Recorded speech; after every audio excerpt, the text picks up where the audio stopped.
Today on The Secret Sits, I am going to start by telling you the story of one of the heroes of our story today. This man, however, never wanted to be identified, and so we are going to refer to this man as Tony Harris. Are you ready? Let's go.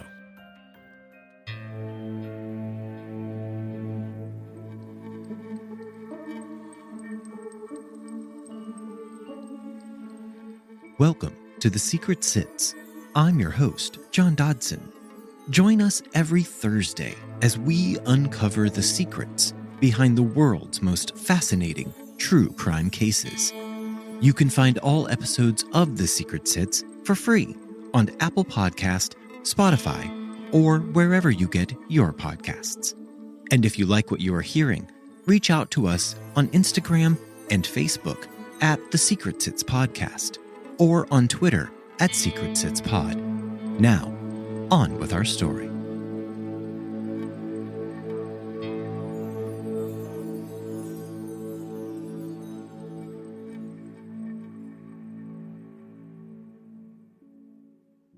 Tony Harris grew up in Indiana in the 1980s and 90s as a gay man, which was no easy childhood. Tony had grown up in a world where something as simple as a wink could get you beaten up in the streets.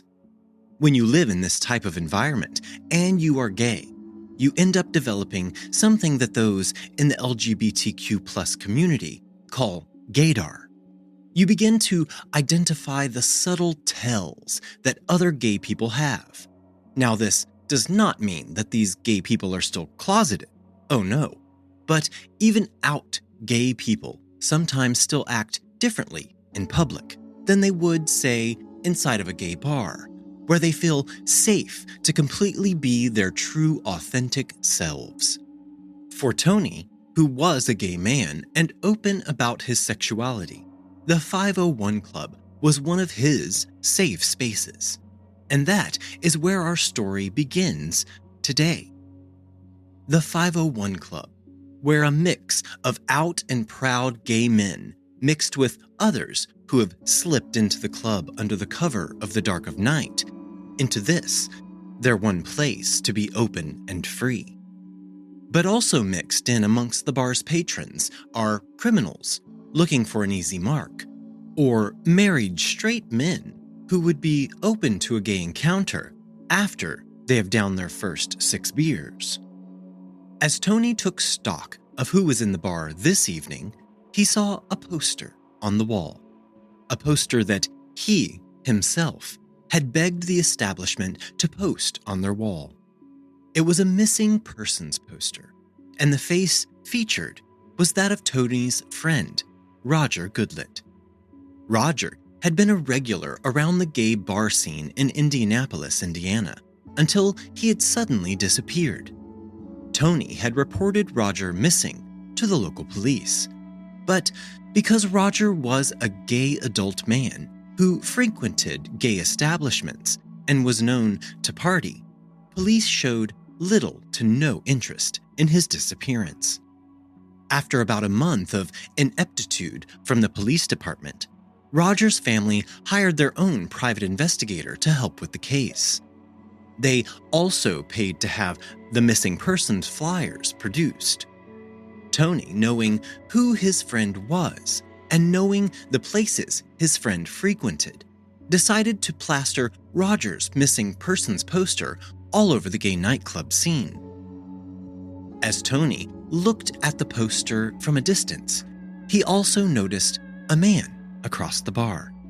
He immediately assumed that this was one of the frequent straight men who came to the bar, always wanting to attempt their first homosexual experience, knowing in their own minds that it was far from their first time.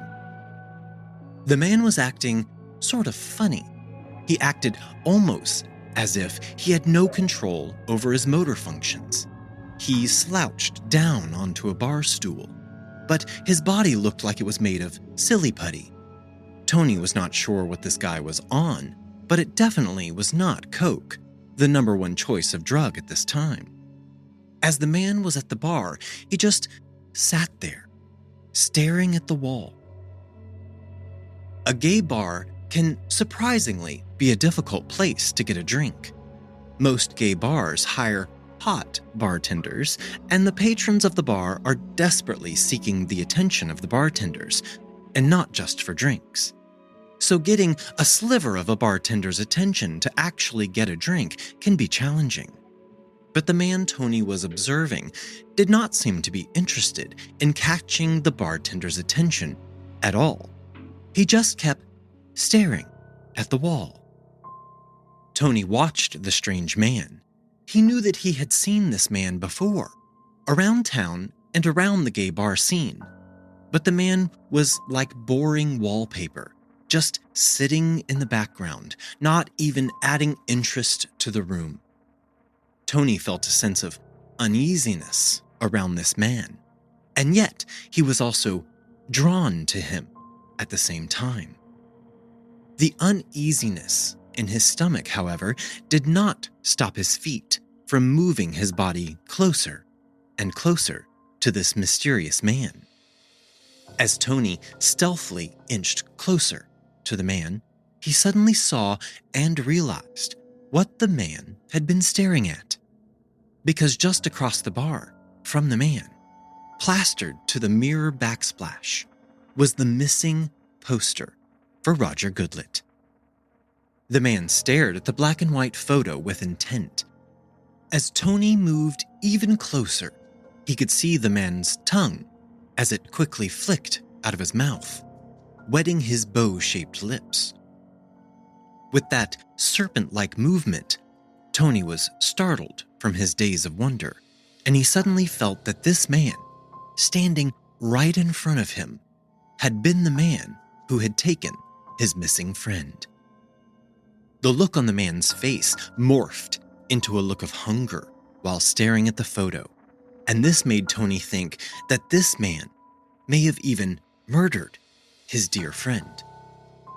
Tony was not sure where these feelings were coming from, but he was sure that they were real. He stood close to the man who could not look away from the poster, and then he began to relax. Tony realized that he was in one of his safe spaces. This was his comfy place, where there was nothing to be afraid of. And what was he going to do? Go to the police and report his feelings? They're law enforcement, not feelings enforcement.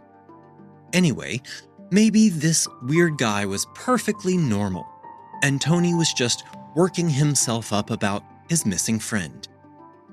There was, after all, nothing to say that Roger hadn't just ran off to Vegas for a weekend without telling anyone. But Tony knew that if he walked away from this man right now, he would spend the rest of his life questioning if what he had felt in his gut had been correct. In that moment, he decided to take this interaction as far as he could go. The man turned toward Tony. They were now close enough that they were almost face to face, and Tony took in all of the details in this man's face. Suddenly, as the man turned to face Tony, it was as if a shadow left his face, and the man changed from a sinister snake of a man into Mike Brady. The man smiled at Tony and shot his hand out for a handshake. "Hey there, Brian Smart, nice to meet you," the man stated. As the words slipped past his lips, Tony saw the slightest quiver in the corner of the man's mouth and recognized deception. And Brian Smart was the worst fake name Tony could think of. Tony shook the man's hand, but before he could let go, Brian's hand snaked its way up Tony's arm until he was holding on to Tony's wrist. The man said, "What is a pretty young thing like you doing in a place like this?" Tony took this time to study the man's face.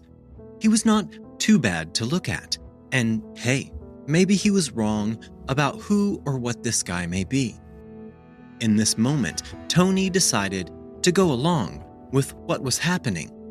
Either he would end up having a good time with this guy, or he would find out that this man is an evil snake who possibly harmed his good friend. But Tony felt prepared for either situation, and if the man was the latter of these possibilities, at least he was already prepared and he would not be taken off guard.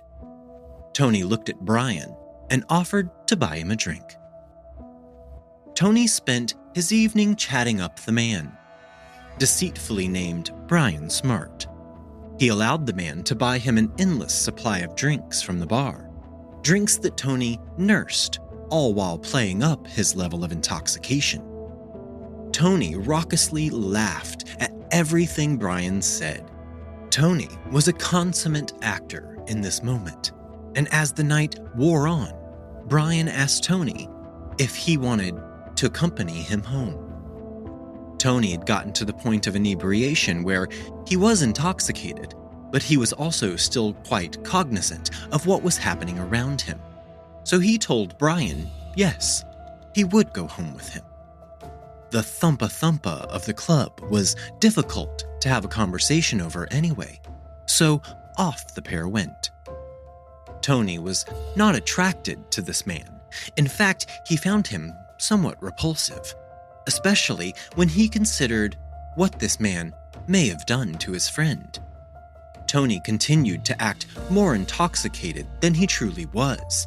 He wanted to secretly keep his wits about him, so he could memorize and then recount every detail of the night to the police, if he survived the night at all. The two men got into Brian's car, and Brian immediately began to caress Tony's body. His lips traced Tony's skin, and Tony feigned excitement and yearning in an attempt to mask his thundering heart in his chest. The truth was that Tony was scared to death. Because Brian was driving, he had to keep his attention on the road. Tony used this time to memorize Brian's face, but there was nothing there to memorize. This man was just simply nondescript. There was nothing that stood out, nothing you could describe outside of what every other person looks like. Tony could tell that Brian had money. After all, he had purchased all of the drinks that evening. He had a nice car, and he was wearing expensive but ill-fitting clothes. When the first awkward moment of silence happened in the car, Tony broke the silence. "So where are we headed? You don't seem like a local boy." Brian smiled at the question, and he had a quick answer. "I'm from Ohio, as a matter of fact, just in town for a couple of months to get a house fixed up for a new resident." Tony responded, "I was sure I would have spotted a cutie like you if you had been around before." Brian's smile was lit up by the oncoming headlights. "Well, I've been around a few times before, so I guess you didn't spot me." The conversation turned to more mundane things, and Tony asked Brian, "So that is what you do then? You fix up houses?" Brian began to tilt his head from side to side, attempting to work a kink out of his neck, and he said, "No, I don't fix up houses for a living. I'm just doing it as a favor for some friends. They couldn't be here to get the place pretty for the new people, so I offered to do it for them." Tony realized that they had left Indianapolis far behind, and they were now traveling out into what he called rich people territory. "So where is this amazing house then?" Tony asked, masking the nervous quiver in his voice. "You'll see soon enough," Brian said. "Might have to pick up your jaw off the floor when you do. It's gorgeous. Well, it was gorgeous even before I got my hands on it, but I don't like to blow my own trumpet. Toot toot." To this, Tony could only feign a small grin. Tony asked Brian, "So what do you do with yourself?" Brian replied, "You'll find out soon enough about that too." Tony forced himself to continue to flirt with the man as they continued to drive into the distant, dark night. Finally, Brian slowed down and made a turn into a driveway. There was a stone wall, and Tony could barely make out a horizontal wooden sign. It read, something farm. Well, that was almost useless. The only word Tony was sure of was farm, and they were in farm country. As the car ambled up the driveway, a giant Tudor-style mansion came into view. There were no lights, and the house was backlit, making it seem more ominous than an ordinary house. This looked more like a house from a horror movie. Perhaps Brian felt his companion's uneasiness at the sight of the house, and he said to Tony, "Sorry, it's a bit spooky. There's no power in the main house yet. Don't worry, though. The pool is heated, and there are lights down there." Tony fought his trepidation and said, "A swimming pool too? Wow." Brian pulled his car into the garage. There were 3 cars crammed into the garage, and Tony thought, this is a lot of cars for an empty house. They entered the home through the garage, and it certainly seemed like no one lived there. In the darkened house, Tony could see boxes of things stacked all over the house, and all of the furniture was covered in sheets, hiding anything they may want to pop out and scare you. To Tony, it was as if he had stepped directly into a scary movie. Brian grabbed Tony's wrist and led him down a spiral staircase. The bottom of the staircase was washed with a blue, almost ghostly-looking light. As the 2 men entered the room, which contained the home's indoor swimming pool, Tony looked around the room in horror. The room was eerily quiet, the pool taking up almost the entire room. Lights from the pool cast light into the room, light that had a gentle sway to it, the way light moves as it comes from beneath the depths of water. But what shocked Tony the most were the people. At least, that was what Tony thought. But they were not real people. What Tony saw surrounding the pool were dozens of mannequins, standing in different poses, in different groups, posed all around the pool, the murky glow of the light from the pool lighting them enough to be seen, but not enough to be completely identifiable. Brian had not let go of Tony's wrist, and he must have felt his pulse either skip a beat or speed up rapidly, because he turned to Tony and said, "Oh, don't mind those guys. They keep me company while I'm working down here. It gets lonely up here in the big house all alone." This did little to calm Tony's nerves, but he choked down his fear, and he simply replied, "Good thing that you've found me then." Brian smiled at his latest catch. His teeth widened like the Cheshire Cat from Alice in Wonderland, and he began to unbutton Tony's shirt. Tony knew that things were going too fast, and he began to think of what to do next. Brian sensed his uneasiness, and he offered Tony another drink. Tony said no, thank you. He had had enough to drink at the bar. The shadow began to return to Brian's face, the shadow that had clung to him as he stared deeply at the missing persons poster at the bar. Tony immediately noticed, and he piped up, "Don't let me stop you, though. This is still a party." The shadow receded once again, and Brian unexpectedly let out a small laugh, almost a giggle. And he said, "All right, let me freshen up a bit. Don't go wandering now." And with that, Brian walked away and out of sight. The instant that Brian disappeared from sight, Tony began his sleuthing. He quickly made his way around the room, looking for any signs that his friend had been to this house. Tony found a small bar, which had been set up in the room. Here, hidden amongst the bottles of liquor, Tony found some drugs. He was glad he had refused the drink offered by Brian. Tony suddenly could hear the sound of footsteps coming back down the spiral staircase. He rushed to the side of the pool, just as Brian's feet came into sight. When Brian re-entered the pool room, Tony immediately recognized the signs of someone on coke. Brian's previously maniacal smile had now turned into one of a crazed person, and he had the trademark twitches of someone on coke to go along with it. Brian, twitching and smiling, asked Tony, "What do you say, pal? You want to take a swim?" Tony did not want to go for a swim, but this did present the perfect opportunity for Tony to be out of arm's reach of this strange man, at least just for a few moments. Tony slipped out of his clothes and he slid his naked body into the pool. Tony figured that Brian would also get into the pool. After all, there was now a naked man swimming in his pool, a man he had brought home from a gay bar. But when Tony looked up from the water, he watched as Brian walked to the bar to mix himself a cocktail. Brian then removed his clothing, but he still did not get into the water.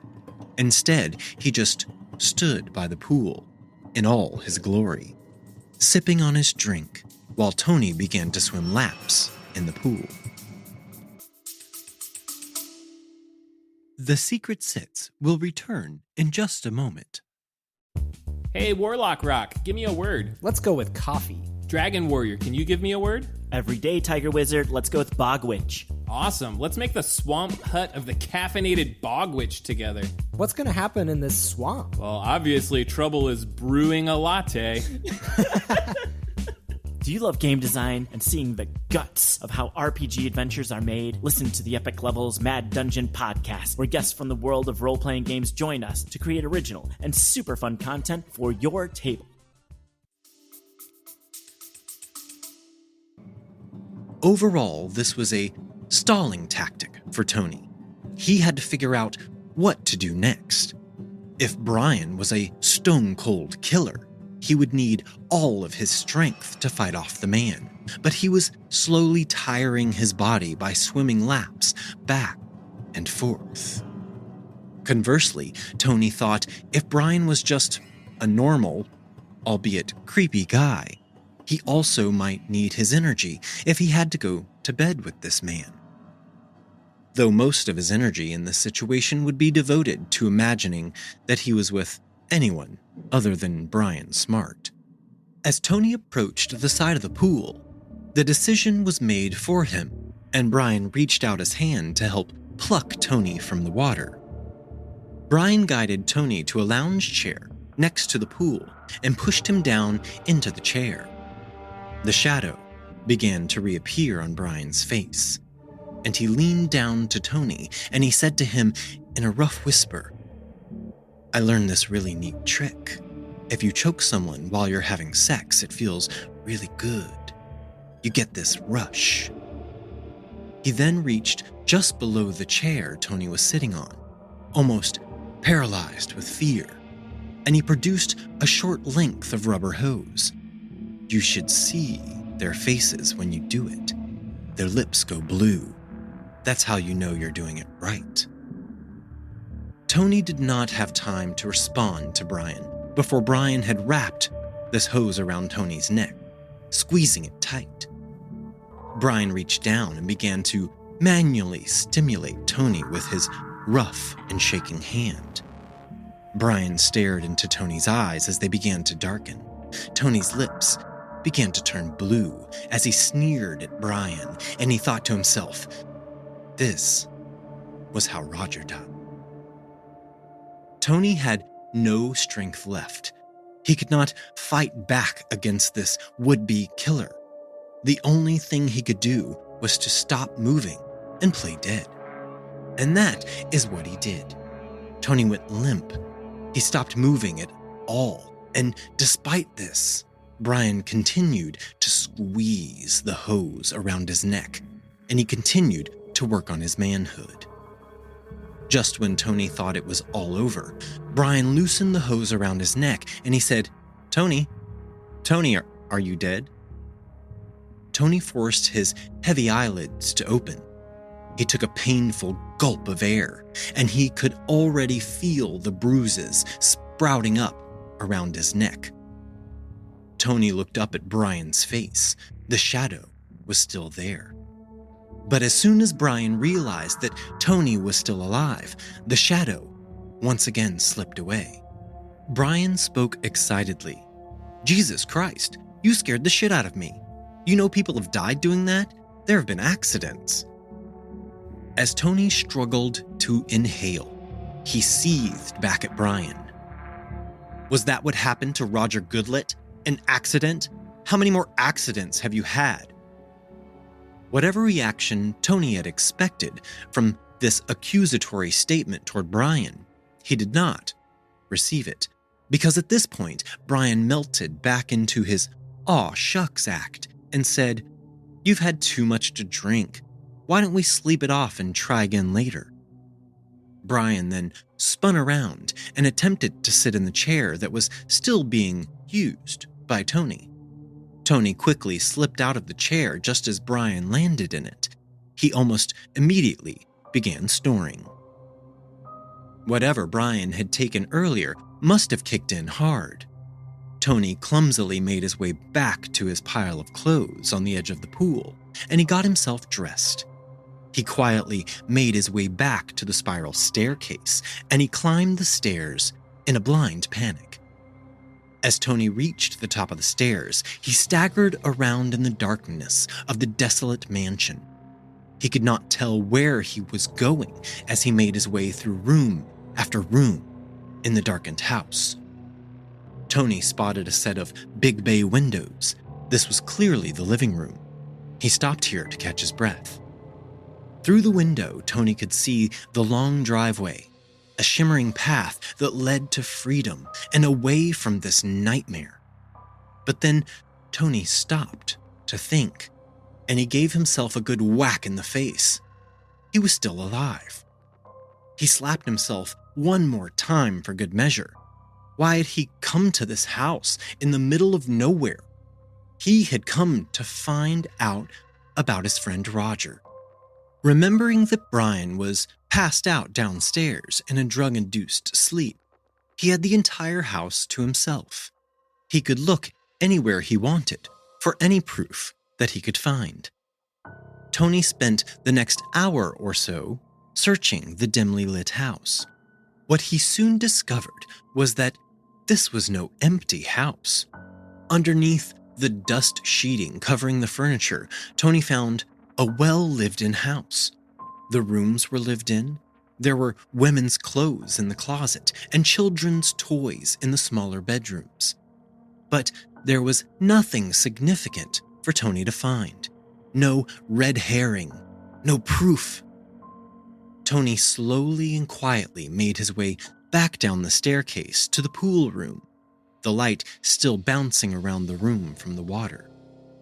Brian was still passed out in the chair, naked, with his arms and legs splayed out wildly in all directions. There had to be something. If he could only find an ID with this psycho's real name, at least that would be something he could take to the police. As Tony turned his back to Brian, he began to look for a wallet in his pants. He could feel the weight within the garment.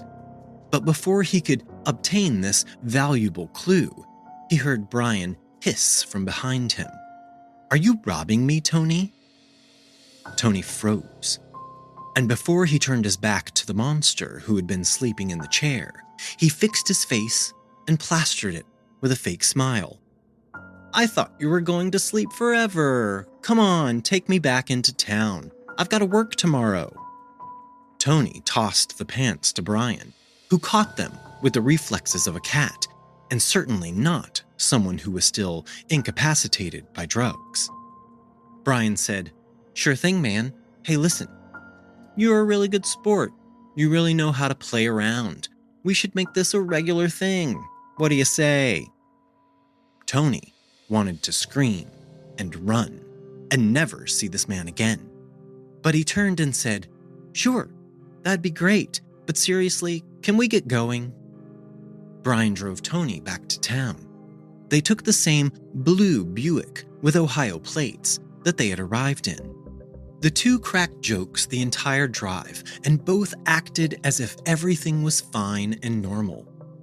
As he dropped Tony off, Brian told him to meet him at the 501 Club again next week, and with that, Brian sped off, going so fast that Tony could not even make out his license plate. Tony climbed into his car, sat in the driver's seat, and tried to gather his thoughts. After taking a few minutes, just sitting in his car, Tony decided to go directly to the police station to report what had taken place. But as Tony recounted the events of this evening at the police station, the police told him that his story was outlandish, and then they told him that if he did not leave, they would arrest him. At this point, the police believed that Tony was high on drugs. There was no way his story could be true. Tony was in shock that the police did not believe him. Why had they not believed him? Just because he was gay? Or because the assault involved homosexual sex practices, so they would simply rather just not be involved, maybe? Tony left the station, but he did not give up. Instead, Tony headed to the local FBI offices. But after recounting his story again for the FBI, they also told Tony to be on his way. How dare he come to their office and waste their time with this outlandishly made-up story? Tony would not give up, and next he made his way to the office of a private investigator to ask for help.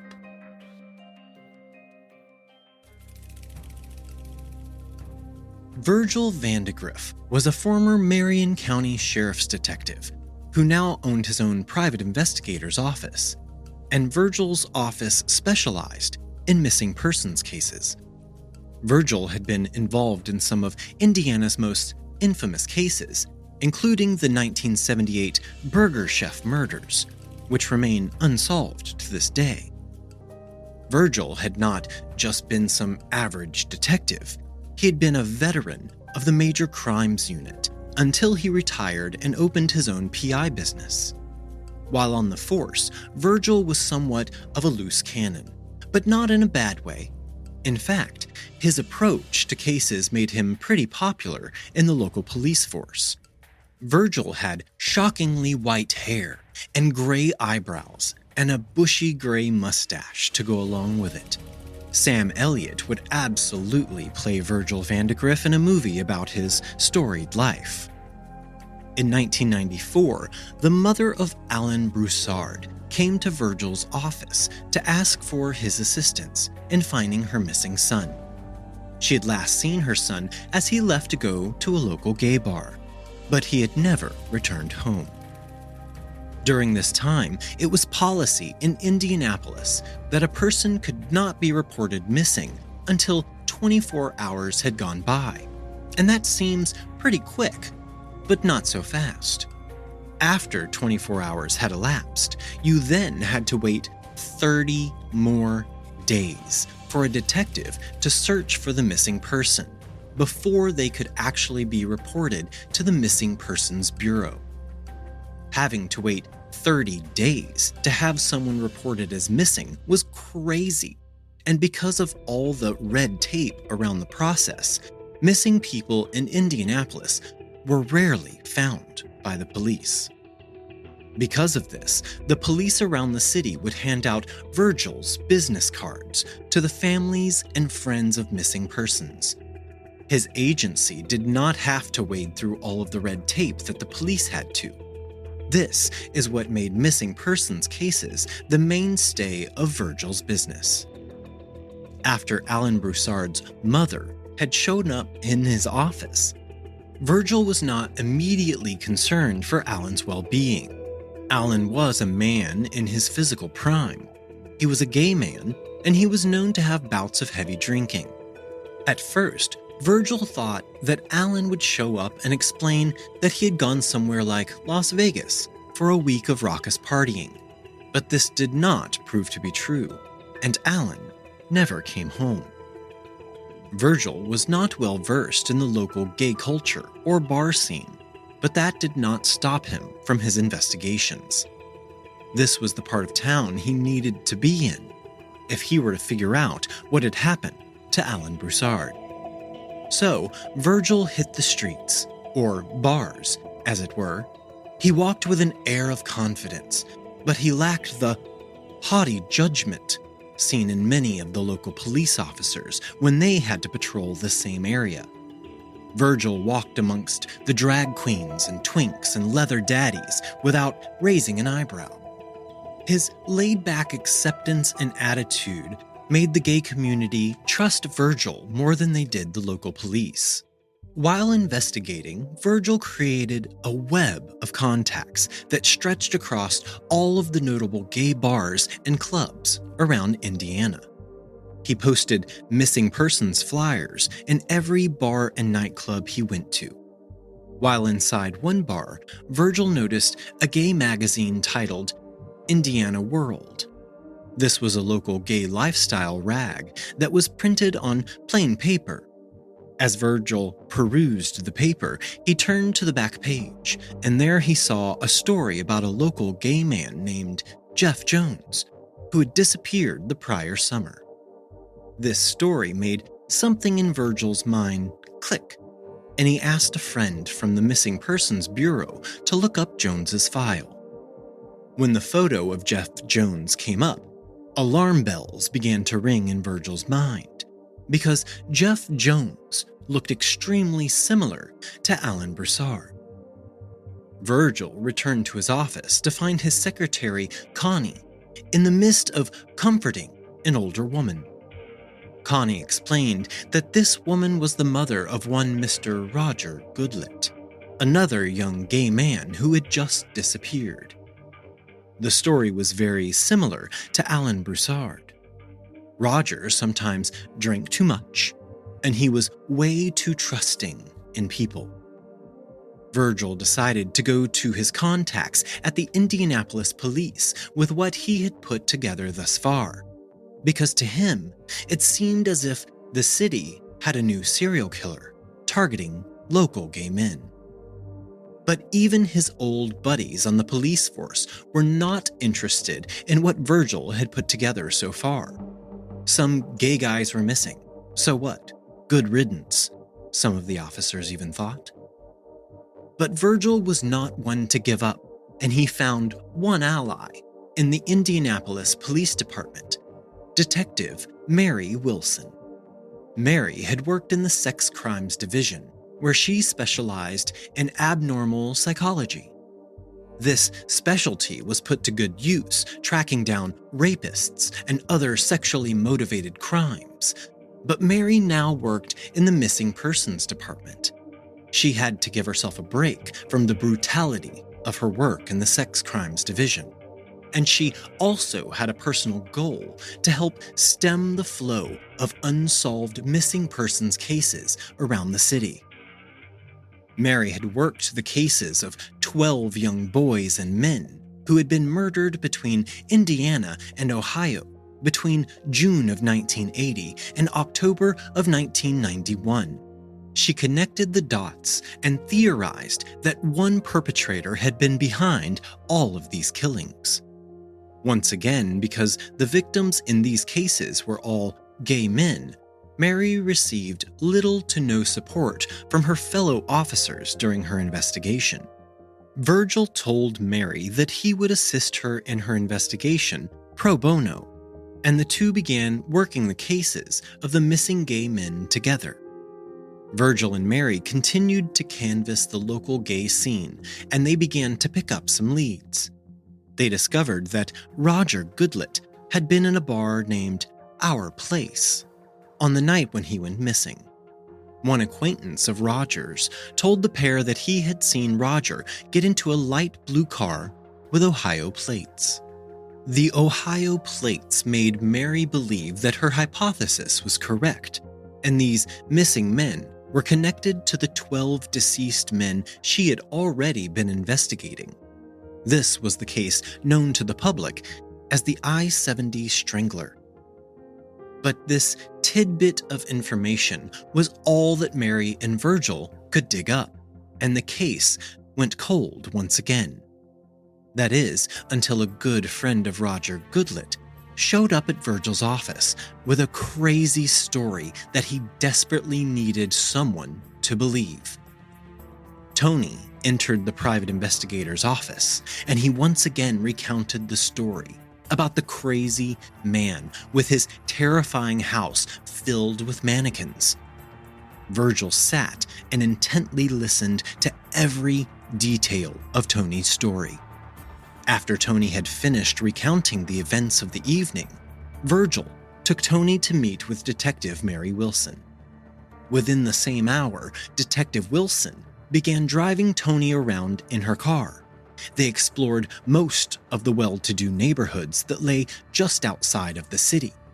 They looked at dozens of properties that had names ending in farm, but none of these properties seemed familiar to Tony. The daylight made everything look different. Detective Wilson made the decision to have plainclothed patrolmen stake out every known gay establishment in town, and she gave Tony one clear and simple directive: spread the word around town, and if he or any of his friends could obtain the plate number from this mysterious man's car, she would arrest the man and put an end to his reign of terror. The following Wednesday was the day Tony had agreed to see Brian once again. No one had seen Brian around town thus far, and the police department quickly pulled all of their plainclothed officers from the local gay bars. They did not want to waste their workforce, and they did not want to be noticed lingering outside of the establishments Detective Wilson had stationed them around. Virgil assigned one of his PIs to stake out the 501 Club on Wednesday evening. The investigator stayed at the club all night, watching for Brian or the blue Buick. But as morning broke, the investigator left empty-handed. Brian had stood Tony up. As the case once again grew cold, Detective Mary Wilson was moved on to other cases. The police force stopped providing her with the resources to continue pursuing the case. Virgil Vandegrift, however, was not about to give up, and he continued the search for this serial killer, spending money out of his own pockets if he had to. He knew that he had to catch this guy, and he knew that he may be the only person willing and capable of doing so. Virgil was not just an old-fashioned detective. He used all of the latest technology and techniques in the pursuit of justice. Virgil's secretary, Connie, who had been so sweet and supportive to Tony when he first appeared in the office, soon became good friends with him. Tony continued to make regular visits to the PI office over the following year. Tony expressed to Connie that he was very frustrated with himself due to his inability to remember the location of Brian Smart's house. Then Connie had the bright idea to hook Tony up with a psychic located in Ohio. Her name was Wanda. Wanda listened to the interview tapes of Tony recounting his experience to Virgil, and she had some visions based on these tapes. When Wanda was finally able to speak with Tony, she gave him a dire warning. Speaking to Tony over the phone, the woman said to him, "You must never go back to that house, Tony. I see a man handcuffed to a bed, tied up and spread-eagled. I see pictures being taken while he's being strangled. His tongue is swollen and purple and hanging out of his mouth. And the eyes, oh, the eyes. Tony, you must never go back. This is a hell house." Join us next week on The Secret Sits as we continue our story and find out if they are ever able to locate Brian Smart. We dance round in a ring and suppose, but the secret sits in the middle and knows. The Secret Sits podcast is researched and written by me, John Dodson. Audio engineering by Gabriel Dodson. Original logo artwork provided by Tony Lay.